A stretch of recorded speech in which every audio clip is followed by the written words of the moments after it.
안녕하세요. 저는 올해 51살 김선영입니다. 남편과 함께 동네에서 작은 치킨집을 운영하며 대학생 아들 하나 키워왔어요. 매일 아침 8시에 나가 닭을 손질하고 기름 냄새 밴 앞치마를 벗는 게 밤 11시가 넘어서죠. 그렇게 20년을 살았습니다. 아들 등록금 생활비 대느라. 우리 부부는 여행 한번 제대로 못 가봤어도 불평하지 않았어요. 아들만 잘 되면 된다고 생각했거든요. 그런데 어느 날 저녁 아들이 여자친구와 함께 들어왔습니다. 평소보다 일찍 들어온 것도 이상했는데 표정이 심상치 않더라고요. 거실에 앉더니 떨리는 목소리로 말했어요. 엄마, 은지가 임신했어요. 벌써 5개월 됐어요. 그 순간 제 머릿속이 하얘졌습니다. 기쁨보다는 걱정이 먼저 밀려왔어요. 아직 대학교 3학년인데 애는 어떻게 키우겠다는 건지. 그런데 더 큰 충격은 그 다음 말이었습니다. 저희 아이도 낳아야 하고 같이 살 곳이 필요한데 아빠 엄마가 전세집 하나 구해주실 수 있을까요? 알아보니 2억 정도 들 것 같아요. 2억이라는 숫자가 제 귀를 때렸습니다. 우리 치킨집 5년치 순수익이었어요.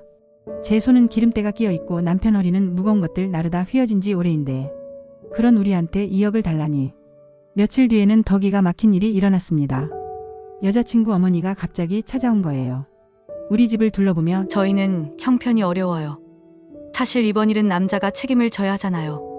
저희 애도 지금 대학생인데 어쩌다가 이런 일이 생긴 건지 명호 부모님께서 아이들 살만한 전세집 하나 장만해 주시면 좋겠어요. 그 순간 온몸에 소름이 돋았습니다.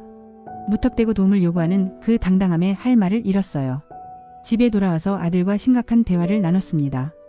아들은 화를 내며 다른 애들 부모는 다 해줘요. 민수 아빠는 학교 다니기 편하라고 신촌에 전세집도 얻어주고. 그 말이 제 가슴을 깊이 찔렀습니다. 20년간 우리가 아들을 위해 얼마나 희생해왔는데 결국 우리는 다른 집과 비교당하는 존재가 된 거죠. 그날 밤 남편과 마주 앉아 깊은 대화를 나눴습니다. 여보, 우리가 계속 이렇게 해주면 이 아이는 평생 우리 등에 업혀 살 거야. 이제는 스스로 책임질 수 있게 해야 해. 남편 말이 맞았어요. 다음날 아들을 불러 앉혔습니다. 준호야, 집 문제는 우리가 도와줄 수 없어. 대신 아이 낳을 때까지 생활비는 지원해줄게. 하지만 그게 끝이야. 아들은 믿을 수 없다는 표정을 지었어요. 엄마, 저희 어떻게 살라고요? 그건 네가 생각해야 할 문제야. 엄마 아빠도 결혼할 때 아무것도 없었어? 치킨집 창고 위 작은 원룸에서 시작했단다. 그로부터 6개월이 지났습니다. 아들은 학교를 1년 휴학하고 배달 일을 시작했어요. 상미도 출산 후 집에서 할 수 있는 온라인 쇼핑몰을 운영하고 있고요.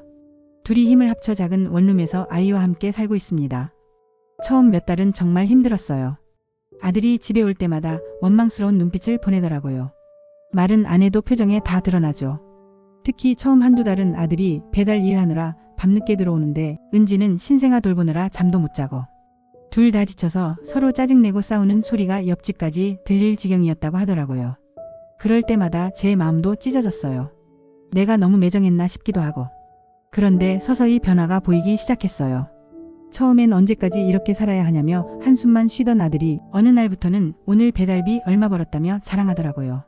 힘들지만 자기가 번 돈이라는 게 뿌듯한 모양이었어요. 지난주에 왔을 때는 엄마, 그때 안 도와줘서 진짜 다행이에요. 안 그랬으면 저 평생 철없이 살았을 거예요. 그 말을 들으니까 그동안의 마음고생이 다 보상받는 기분이었어요. 지난주에는 손주를 안고 왔더라고요. 아이가 울면 자연스럽게 기저귀를 확인하고 분유를 타고 등을 토닥여 주더라고요. 그 모습을 보면서 이 아이가 정말 아빠가 됐구나 싶었어요. 엄마, 처음엔 정말 막막했어요. 월세 50만 원 내는 것도 빠듯하고 아이 기저귀값, 분유값 계산하면 정말 빡빡하거든요. 그런데 신기해요. 제가 이렇게 할 수 있는 줄 몰랐어요. 그제서야 깨달았어요. 부모의 진짜 사랑은 모든 걸 해주는 게 아니라 때로는 혼자 설 수 있도록 밀어주는 것이라는 걸.